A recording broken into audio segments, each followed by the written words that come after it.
갈라디아서 제2장 20절과 21절 말씀을 읽어드리겠습니다. 내가 그리스도와 함께 십자가에 못 박혔나니 그런즉 이제는 내가 사는 것이 아니요 오직 내 안에 그리스도께서 사시는 것이라. 이제 내가 육체 가운데 사는 것은 나를 사랑하사 나를 위하여 자기 자신을 버리신 하나님의 아들을 믿는 믿음 안에서 사는 것이라. 내가 하나님의 은혜를 패하지 아니하노니 만일 의롭게 되는 것이 율법으로 말미암으면 그리스도께서 헛되이 죽으셨느니라. 아멘. 우리 옆에 계신 분 함께 인사 나누시겠습니다. 이제라 오신 당신은 이 시간 가장 아름다운 분이십니다. 예, 감사합니다. 우리 먼저 우리 믿음을 같이 고백해 보도록 하겠습니다. 주 예수님, 내가 주를 믿습니다. 예. 십자가에 피 흘려 나를 구원하신 주 예수님, 내가 주를 믿습니다. 예. 항상 여러분들이 날마다 여러분 일상에서 우리 주님을 믿고 의지하고 고백하시면 좋겠습니다. 오늘 우리 모든 개신교에서 그것은 구교도 마찬가지고 부활절 아마 예배를 드릴 것입니다.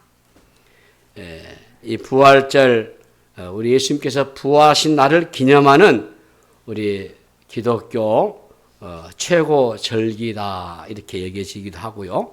이 헬라어로서는 파스카, 히브리어는 페사흐의 음력인데 이 페사흐라는 말은 유월절을 뜻해요. 그러니까 유월절 어린 양으로 오신 그리스도의 부활을 기념하는 절기 이렇게 붙여졌어요. 영어로는 이스터라고 불려지고 이것은 매해년 4월 되면은 튜톤족이 숭배했던 봄의 여신 이스트레에서 유래했던 견해가 큽니다. 명확하지는 않지만은 근데 이 부활절에 대한 이 시기를 보게 되면은 최초의 우리의 교회였던 이 동방교회에서는 예수 그리스도가 6월절의 어린 양이라는 점을 강조해서 6월절 기간인 이 니산월, 이게 유대인들의 달력입니다. 이 니산월, 양력 3, 4월경에 14일에 지켰다 이렇게 했고요. 서방교회는 이 니산월 14일이 지난 주일을 부활절로 지켰어요. 그러다가 이 동방교회와 서방교회가 양자간에 부활절 논쟁이 벌어지게 되고 그래서 기원 후 325년 이 니케아 종교회의에서 최종 결정하기를 부활절은 춘분이 지난 뒤 최초의 만월, 보름달이 지난 첫 주일이 부활절이다 이렇게 지키게 됐고 이 날이 지금까지 지켜지고 있습니다. 세계 도처에서 이 부활절 많은 풍습들이 있어요. 그 가운데서도 이제 이 사망 권세를 깨뜨리고 부활하신 것을 기념해서 새 생명의 상징이는 이 계란, 이스터 에그라 하잖아요. 이 계란을 나눠주는 풍습이 있습니다. 이게 독일에서는 15, 16세기경에는 계란 대신에 흰 토끼를 또 부활절의 상징으로 여기기도 했어요.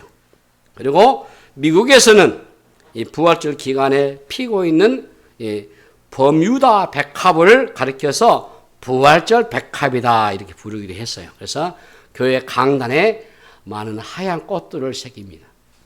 우리 교회는 우리 청장년 헌신 예배를 할 때에 아마 올해부터 강단에 꽃을 하기로 했는데 청장년 헌신 예배가 다음 달로 이렇게 연기하면서 그래도 부활절이기 때문에 미리서 이렇게 양옆에 하얀 꽃으로 장식을 했습니다. 이 초대 교회는 이 주일 안식 후 첫날을 예수님의 부활을 기념해서 기뻐해서 축제하면서 성찬식을 거행하고 예배를 드렸어요. 그런데 2세기 경부터 교회가 예수님의 고난과 죽음과 부활을 기념하는 이 절기들을 1년에 한 번씩 하면서 이게 전통이 되고, 이 중세에 넘어오면서 많은 축제들이 교회에서 해년마다 열리게 되니까 종교개혁 때 주목을 하셔야 돼요. 왜냐하면 우리 교회가 처음에는 완전하게 아름답게 시작하다가 점점점 강화되고 부흥되고 규모 커지다 보니까 교회가 타락합니다. 이게 중세 때 타락하는 교회가 되다 보니까 1517년 종교를 개혁해요. 이 종교 개혁자들은 모든 교회 절기 행사를 다 폐지시켰습니다.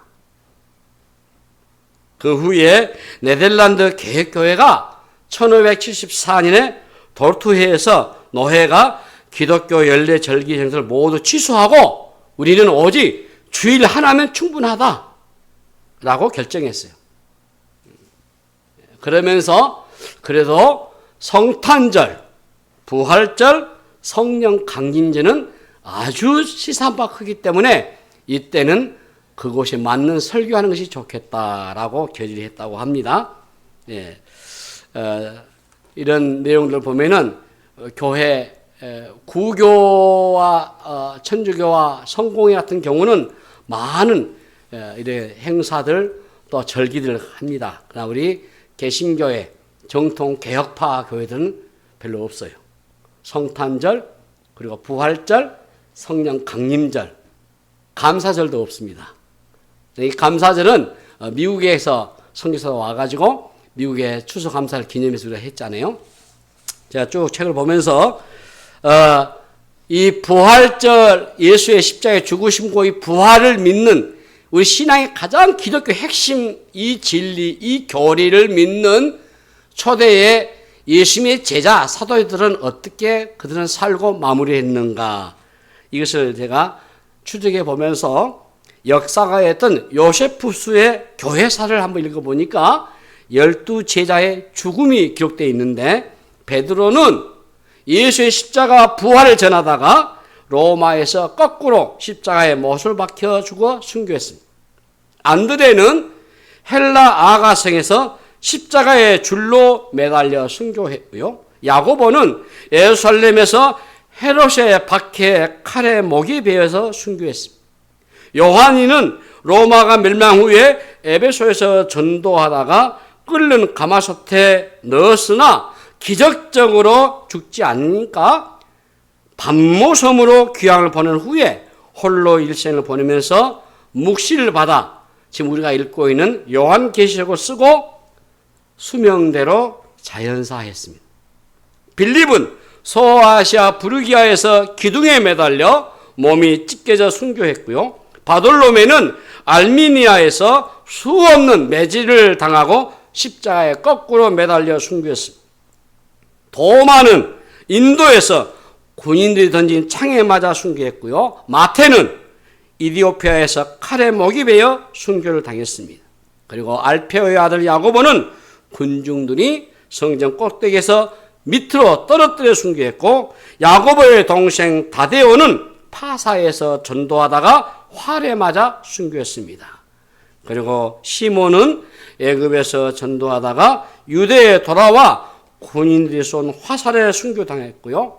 마지막 마띠아는 이디오피아에서 관중들의 던진 돌에 맞아 순교를 했습니다.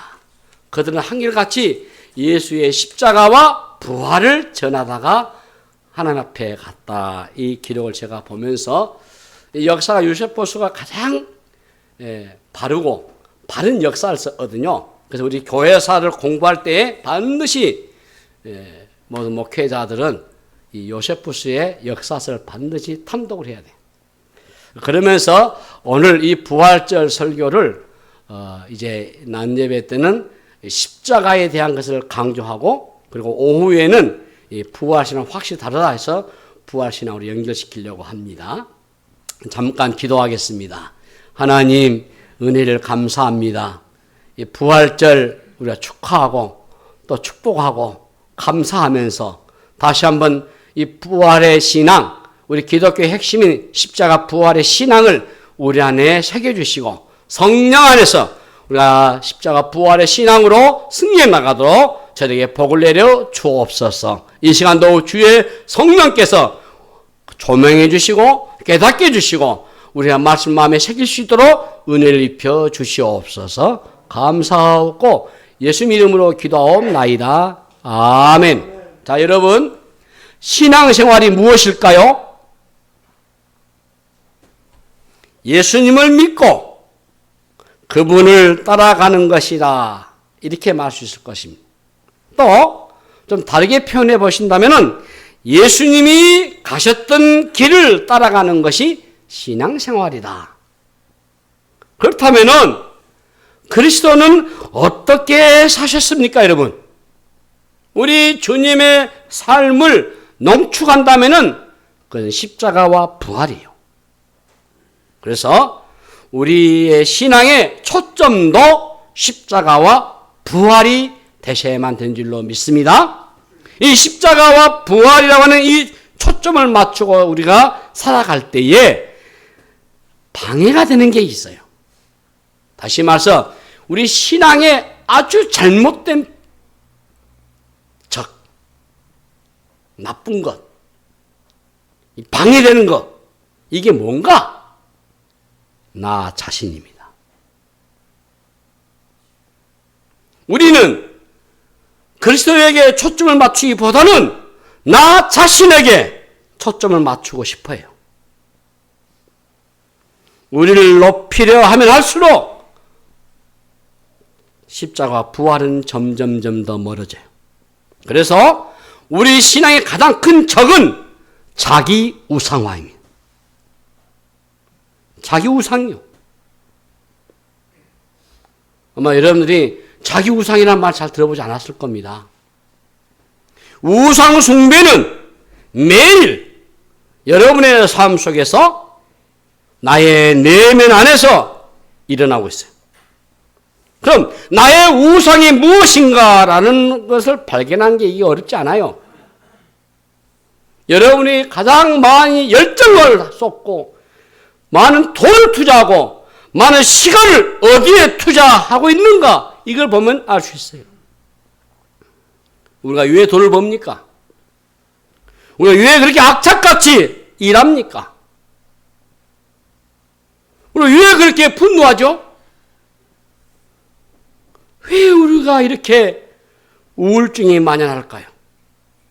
바로 나 자신에게 너무 많이 집중하고 있기 때문에 그래요. 오늘 본문은 바울의 자기 고백이 담긴 아주 유명한 하나님의 말씀 구절입니다.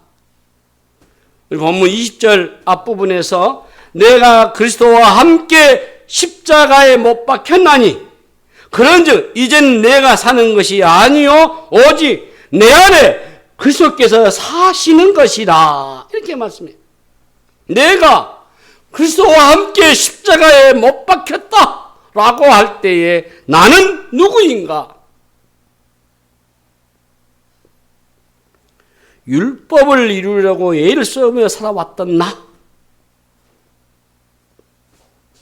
바울은 이 율법의 요구를 충족시키기 위해서 아주 애를 썼던 사람이에요.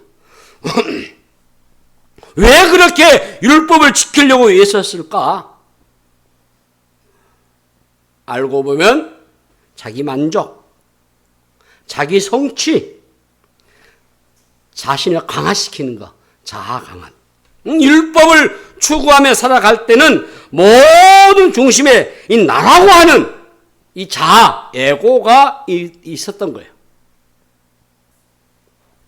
그런데 이제는 그 자아가, 그 에고가, 그 자아가 그리스도와 함께 십자가에 못 박혔다라고 고백하고 있어요. 헬라어에서는 이것을 현재 완료 시제로 사용하고 있어요. 현재 완료 시제는요, 어떤 과거의 사건이 현재 어떤 결과를 낳았을 뿐만 아니라 계속적으로 이게 영향을 미치고 있을 때 사용하는 동사입니다. 내가 그리스도와 함께 십자가에 못 박혔다고 하는 것은 예수의 십자가 사건이 지난 2000년 전에 끝난 사건이 아니고 시간관을 초월해서, 시간 공간을 초월해서 지금도 여전히 영향을 미치고 있다. 그 의미입니다. 그래서 여러 주석가 중에서도 특히 렌스키라고 하는 주석가는 이 본문에 대해서 이렇게 주석했습니다. 나는 십자가에 못 박혀 있다. 이렇게 말했어요. 이 못 박힌 사건이 끝난 게 아니고 여전히 내 삶에 영향을 주고 있기 때문에 십자가에 지금 내가 못 박혀 있다. 이런 상태. 자, 무엇이 십자가에 못 박혀 있는 상태입니까? 나의 에고, 나의 자아입니다. 나입니다, 나. 이 나의 이 자아가 십자가에 못 박혀 죽었다라는 거예요. 여기 자아가 죽었다는 것은 무엇을 의미하는가 하면은 우리 모두가 그리스도를 받아들이기 전에 내 삶의 주인은 사실 나 자신이요.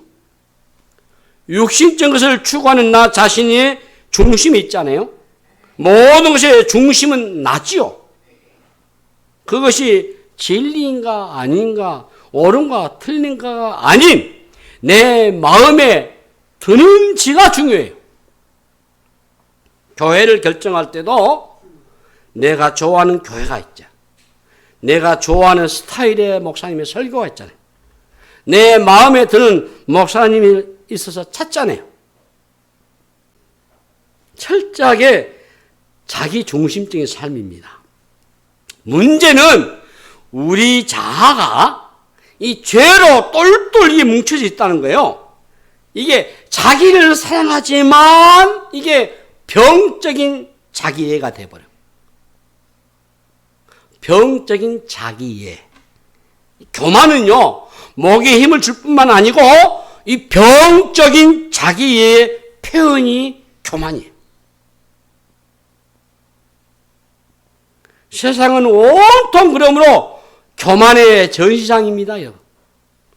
그리스도의 십자가 없는 곳에는 겸손이란 존재할 수 없어요. 이 성경에서 옛사람이란 자중심적인 사람을 말해요. 우리의 문제가 터지는 곳이 항상 이 부분이에요. 모든 사건과 불행, 고통과 문제는 다 여기서 터져요. 오랫동안 교회를 다니고 나름대로 교회에서 많은 훈련을 받으셔도 변화가 일어나지 않게 되면은 옛사람은 그대로 있는 거예요. 예. 여러분, 옛사람의 특징이 뭐죠? 모든 것의 중심에 내가 있는 겁니다. 나가 있어요. 이게 세상 문화의 특징입니다. 제가 처음 교회에 나왔을 때가 81년도거든요. 제가 81년 9월 6일 날 예수님을 영접했습니다. 그리고 그 교회에 이제 다니면서 저 바로 위에 있는 누나가 교회를 다녔는데 73년 엑스포에 그 집회에 있었던 책자가 있더라고요. 그 그림을 보니까 이해가 돼요. 어떤 이해가 되냐면은 그림이 그려졌는데 예수 믿기 전의 모습은 한가운데 나라고 하는 의자가 있어요. 거기 딱 내가 있어요. 근데 예수를 영접하게 되면은 이 나라고 하는 자리가 없어버려요. 그 안에 예수님이 앉아 계세요. 아, 이것이구나. 신앙생활은 나가 있는 것이 아니고 나가 없어지는 거고 그 안에 예수님 계신 것이 신앙. 저는 그렇게 배웠어요. 그렇게 내가 이해했어요. 예수를 잘 믿는다면은 나는 없어지고 나는 죽어지고 내 안에 예수님이, 그래서 내가 예수님을 나의 하나님으로, 나의 주님으로, 나의 주인으로, 나의 왕으로 내가 모시구나. 너무 쉽더라고요. 그때 그 마음 지금도 변하지 않습니다. 세상의 문화는 모두 중심에 내가 있는 거예요. 네? 자아를 한껏 부추기고 자아 만족을 추구하잖아요. 모든 것을 나를 위해서 존재한다 하잖아요. 자, 이게요. 이 지금 여기 우리 읽었던 본문이 갈라디아 교회입니다. 갈라디아 교회 안에서도 이게 일어난 실질적인 사건이에요. 원래 갈라디아 교회에 바울이 복음 전할 때에 예수 믿음이 구원이다 라고 전했거든요. 그래서 갈라디아 사람들이 그걸 받아들였어요. 그런데 순회하면서 이거 저거 복음을 전하는데 들리는 말들이 갈릴레아 교회가 이상하게 변질됐다. 다시 율법으로 돌아간다. 예수 믿음에다가 이제 선한 공로, 행위를 앞서야 한다. 다시 율법을 지켜야 한다. 여러분, 우리가 다음에 사도행전 또 설교합니다만은 사도행전 설교 핵심이 예수의 십자가와 부활이거든요. 예수의 십자가 부활만 믿기만 하면 구원받는, 우리가 예수 믿으면 구원이잖아요. 그런데 유대교에서 개종하는 사람들이 그래도 이게 뭔가 좀 더 해야지 구원받지. 그래서 율법을 요구해요. 그 최초의 총회로 모인 게 예루살렘 공회입니다. 거기서 바울이 생사를 걸고 사투를 하면서 예수 믿음이 구원이라고 증거했잖아요. 그 열정이 있지 않습니까, 교회가? 그 믿음이 지금 아직 오고 있는데도 지금도 예수 믿음 외에 다른 것을 추구한다고요. 자유주의는. 네? 세속주의는. 모든 잘못된 이단과 사이비가 그러잖아요. 갈라디아 교회가 이렇게 부패해버려요. 예수 믿기도 하지. 믿음도 있어야지. 예수를 믿되, 십자가 부활도 믿되, 그리고 율법을 지켜라. 그런데 율법을 사실은요, 바울은 몽학 선생에 불과한 거예요. 우리가 그 믿음, 십자가 부활을 믿게끔 유도해주는 그런 몽학 선생의 역할을 하고 다 끝난 거예요. 그런데 이 갈라디아 교회 안에서도 이 자아 때문에 갈등이 생겨버려요. 그래서 공동체가 깨집니다. 여러분, 내가 나를 너무 강조하면 결국은 어때요? 갈등이 일어날 수밖에 없어요. 율법을 쫓던 바울도 그랬어요. 자기가 추구하던 목표가 너무 강했기 때문에 살기 등등했어요. 우리가 주를 위해서 산다고 말을 섣불리 할 수 없습니다. 그것은 나의 마음이나 결심만으로 되는 게 아니기 때문에 하루아침에 변화가 즉각적으로 일어난 게 아니에요. 그래서 바울이 어땠습니까? 다메섹 도상에서 부활하신 예수님을 만난 이후에 어땠어요? 아라비아에서 오랫동안 그곳에 지낸 겁니다. 율법적인 이 사고방식과 가치관을 그대로 가지고는 예수님을 위해서 살 수 없었던 거예요. 자기 힘으로 의를 얻고자 했던 그가 바뀌지 않는다면 다시 예수님을 십자가에 못 박아 죽이는 일은 얼마든지 지금도 일어날 수 있습니다. 그러므로 여러분, 우리 신앙의 핵심이 무엇이죠? 자아 중심에서 예수 중심으로 옮겨간다 하는 겁니다. 이 중심 이동이 일어나는 겁니다. 이 중심 이동은 가치관의 변화가 일어나야 되고 사고방식의 변화가 일어나야 되고 우리 영적인 이 체질의 변화가 일어나야 돼요.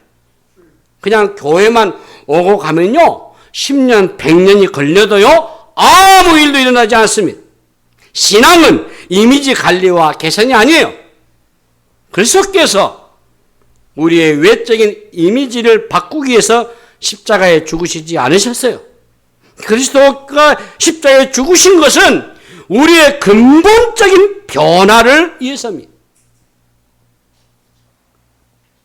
고린도후서 5장 17절 말씀에 그러니 누구든지 그리스도 안에 있으면 새로운 피조물이라. 이전은 지나가시니 보라 새 것이 되었도다. 새로운 피조물. 약간의 변화가 아닌 내적인 변화, 중심의 변화. 이게 우리 삶의 희비가 여기서 결정돼 버려요. 저는 좀 더 덧붙인다면은 아직도 중심에 주님을 모시지 않고 자아가 있다면 축적이죠. 알고기를 할 수 없죠. 갈아지죠. 현대 교회는 그게 가능해요. 주님 오실 때 그게 심판이 되지. 우리 주변에 얼마나 가짜가 많습니까? 목사가 아니면서도 목사인처럼 성도가 아니면서 성도인 것처럼 행사하고 하고 있잖아요. 버젓이 성에 끼고 다니고 버젓이 강단에 설교하고 군중은 수십 명, 수만 명 모여놓고 별짓을 다 하잖아요.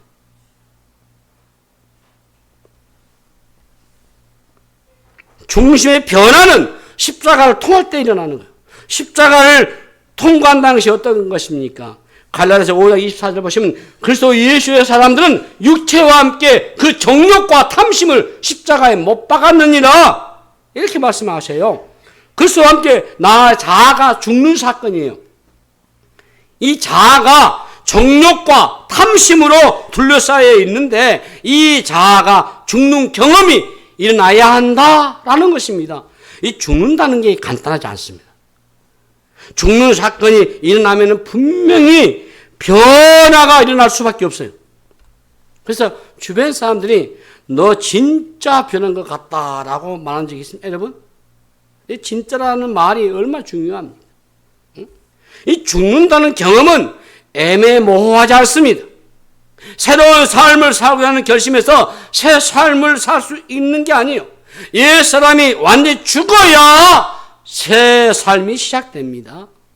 자아가 죽지 않는 상태에서는 모든 일을 어렵게 만들 뿐이에요.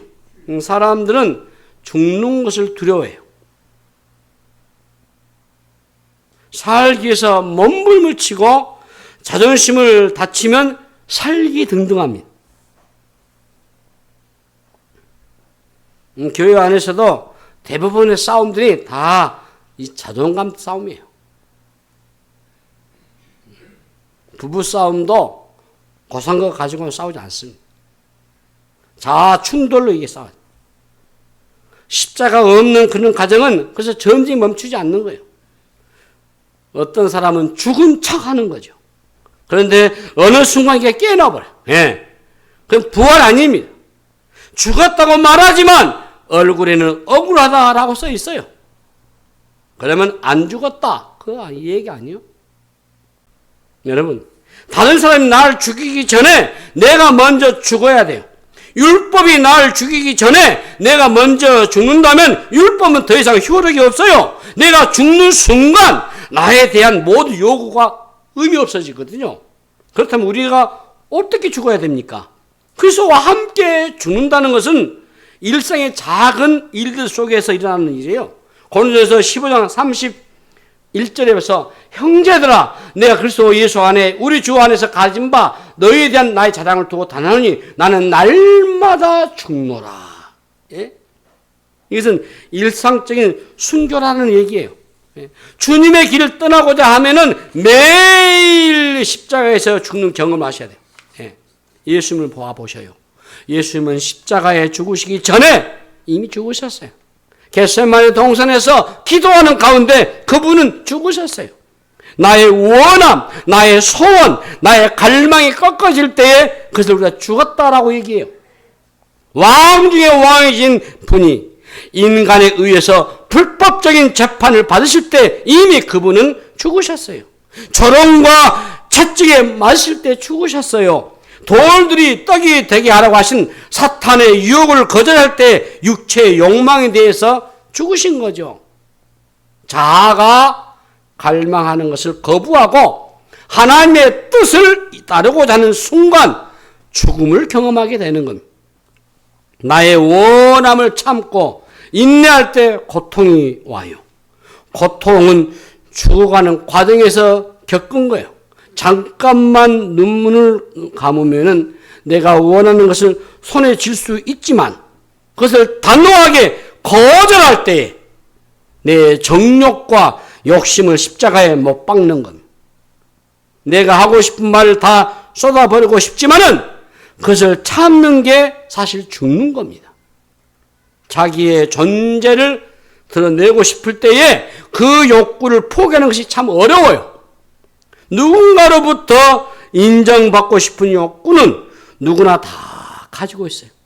그런데 그것을 극복하고 내가 잊혀지고 묻힐 때에 그것을 받아들이는 것이 죽음의 과정입니다.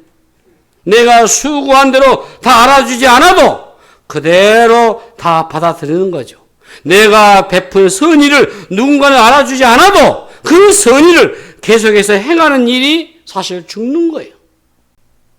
주님은 억울한 십자가의 길에서 항거하지 않으셨어요. 주님 그렇게 사셨잖아요. 그냥 묵묵하게 그 길을 걸어가신 거지요. 심각한 오해를 받으셨을 때도 주님은 그 오해를 풀려고도 하지 않으셨어요. 마치 도살장으로 끌려가는 어린 양과 같은 모습을 주님은 보이셨어요. 주님은 무기력한 모습으로 십자가에 매달리셨어요. 당신의 힘으로 당신의 존재를 증명하려고도 하지 않으셨어요. 마귀의 세 가지 힘이 무엇이었습니까?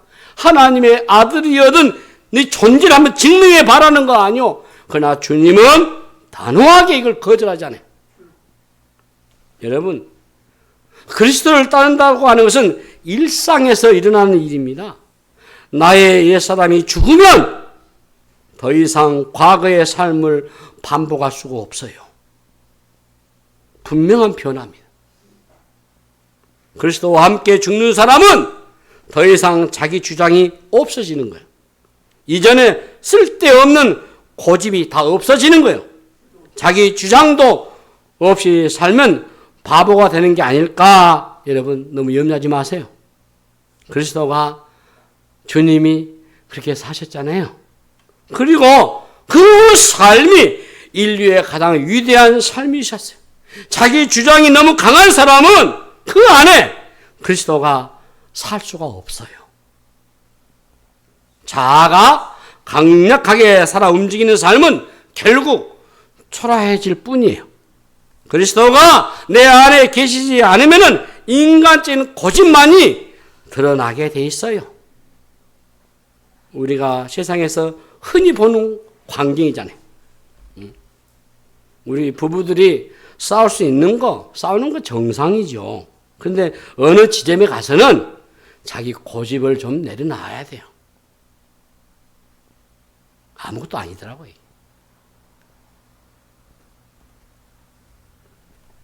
내가 죽으면은 상처받을 일이 없어요. 내가 죽으면은 이게 다 변하게 되어 있어요. 남을 바꾸려고 하지 마시고, 나를 바꾸면 되는 거예요. 내가 죽게 되면은 이 모든 게 다 바뀌어버려요. 내가 죽으면요 찾아오는 선물이 있어요. 그게 바로 자유입니다. 자유요. 누구도 나에게 어떤 요구를 할 수 없어요. 나를 심판하고 정죄할 근거도 없어요. 율법으로부터의 자유, 율법의 요구로부터의 자유로워져요. 자, 죽기 전에는 이 긴장하게 되고 스트레스 속에 살거든요. 그러나 내가 그리스도와 함께 십자가에 못 박히면은 자유로워져요. 갈등도 사라지고 관계도 회복이 되고 내가 아닌 내 안에 그리스도가 사는 삶은 구체적으로 어떤 것인가? 이 삶의 주도권이 주님에게 있음을 날마다 인정하셔야 돼요. 예. 주인은 내가 아니에요. 주인이에요. 주님이요. 내 주인은 주님이요. 내가 아니요. 이 작업을 날마다 하셔야 돼요. 왜 여러분들이 제가 날마다 믿음 고백하라는 것이냐면요. 주님을 인정하는 것이거든요. 십자가에 풀나가 나를 구하는 주 예수님, 내가 주님을 믿습니다. 그럼 나는 이제 내 기도문에 나가는 나의 하나님으로, 나의 왕으로, 나의 구주로 난 당신을 믿습니다. 주 예수님, 내가 주님을 믿습니다. 그걸 고백하지 않으면 한순간에 내가 그 자리에 앉아있다. 내가 아닌 내 안에 주님이 사는 삶을 구체적으로 어떤 것인가? 날마다 주권이 주님에게 있음을 인정하는 거예요. 주인은 내가 아니고 주님이시다고. 이걸 계속 선포하셔야 돼요. 모든 결정권을 주님 갖고 계셔요. 여러분, 주님과 왕권 다툼을 하시면 곤란해요. 그런데 사실 제자들 보면은 십자가에 가는 그 순간까지 주님이 왕이 되면 나는 우편에, 나는 좌편에 이런 짓을 하고 있어요. 이게 우리들이. 이름만 주님의 왕이고 자기가 섭정하려고 해서는 안 돼요, 여러분. 내가 죽고 나면은 내가 마음대로 할 수 있는 게 없어요. 나의 모든 것이 다 주님의 것이기 때문에 우리가 한번 쫙 깊이 생각해 보시면은 여러분 이해가 될 겁니다. 내 힘과 지혜로 살아가려고 하는 고집과 성향을 다 내려놓으셔야 돼요. 무엇을 하든지 간에 주인 대신 주님께 물어보셔야 돼요. 응? 어떤 분들은 큰 것만 주님께 묻는다는데 그렇지 않아요. 큰 것뿐만 아니라 작은 것 다 물으셔야 돼요. 조목조목. 응? 작은 것부터 주님께 묻는 삶이 된다면 큰 것도 묻고 의논할 수 있어요. 혀도 내 것이 아니요. 내 혀를 내가 사용한다 해서 되겠어요? 내 것이에요? 주님이 하고 싶은 말씀 하셔야지. 대화할 때도 이 말을 해야 할지 안 해야 할지 고민되신다면 하지 않는 거죠. 정말 우리가 해야 할 말은 주님께서 나에게 하라고 말씀하시잖아요. 자, 우리가 헌금도 마찬가지요. 내가 헌금하는 것입니까? 헌금이 내 것입니까? 하나님의 것을 내가 돌려드리는 거 아니에요? 내가 봉사하는 것도 아니죠. 내 안에 계신 분이 지금 내 몸을 사용하는 거잖아요. 내가 주님의 것이기 때문에 내 안에 그리스도가 사시는 삶은 그래서 자기를 부인하는 삶이죠. 자기의 존재를 부정하지 않으면 죽을 수가 없어요. 내가 죽는다는 것은 내 꿈도 내 계획도 다 죽은 것이에요. 갈라디아 5장 24절 말씀 보면 그리스도 예수의 사람들은 육체와 함께 그 정욕과 탐심을 십자가에 못 박았느니라. 나를 부인하지 않으면 신앙생활은 원천적으로 불가능해요. 교회 안에서 누군가를 섬기려고 하신다면 우리는 자기를 부인해야 돼요. 나를 드러내고 자신의 존재감을 높이기 위해서 노력한다면 그래서 우리 예수 믿는 성도의 길이 아니죠. 자신이 인정을 받으려고 노력하거나 자신을 증명하기 위해서 에너지를 낭비해서는 안 되는 거죠. 진정한 겸손이 무엇이겠습니까? 자기 자신을 잊어버리는 거예요. 그리고 주님의 이름만 드러나면 되는 거예요. 내가 나를 높이는 게 아니고 다른 사람을 높이기 위해서 예를 쓰셔야 돼요. 나를 부인하면 내가 없어지는 게 아니에요. 자기를 부인할 때 비로소 우리는 진정한 자기 자신을 찾게 되는 겁니다. 다른 사람들과의 관계에서도 훨씬 더 매력적인 인생을 살 수 있는 거예요. 내가 나를 부인할 때 비로소 내가 되는 겁니다. 진짜 변화된 내가 다른 사람과 함께 어울려 살아갈 때 그 인생이 그야말로 빛이 나게 돼 있어요. 내 안에 그리스도가 사는 삶이 결국 순종의 삶이에요. 아들 되시는 그리스도는 성부 아버지에게 죽기까지 복종을 하셨는데 그게 바로 십자가의 죽으심이잖아요. 그래서 십자가는 철저한 복종이에요. 내 안에 그리스도가 산다는 말은 그리스도적 삶이에요. 그것이 바로 결국은 순종으로 나타나는 겁니다. 아브라함이 모리아 산에서 이삭을 번제단 안에 올려놓는 것은 아브라함이 죽는 경험이요. 하나님의 뜻에 대한 절대 순종은 그래서 죽는 경험인 겁니다. 죽는다는 것은 이처럼 순종을 드러내는 거예요. 순종하는 사람은 말이 별로 없어요. 순종하는 일에 에너지를 다 쏟았기 때문에 그래서 순종하는 사람들을 보면 자기의 생각이 없는 것처럼 보여져요. 그러나 자기 생각이 없진 않지요. 하나님의 말씀 앞에 자기 생각을 다 내놓았기 때문에 여러분 오늘 우리가 어떻게 죽을 수 있겠습니까? 우리 본문 20절 하반절을 보시면은 이제 내가 육체 가운데 사는 것은 나를 사랑하사 나를 위하여 자기 자신을 버리신 하나님 아들을 믿는 믿음 안에서 사는 것이라 라고 말씀했어요. 답은 믿음에 있다라고 했어요.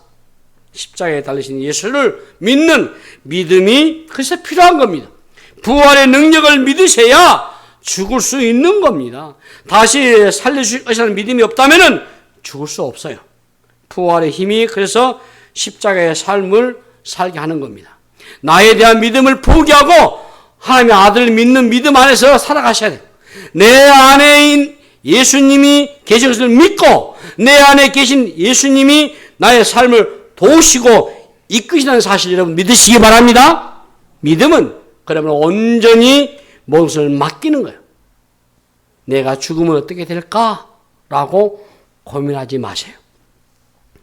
여러분 좀 수모를 당해도 가만히 계시고 십자가 부활을 믿는다면 걱정하지 마시고 죽으세요.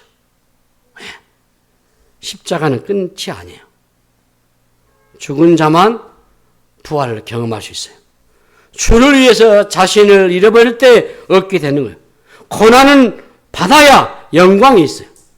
아이들 때문에 우리 분노를 쏟아내기 쉽거든요. 그러나 내가 죽어야 그 아이가 살아나는 거예요.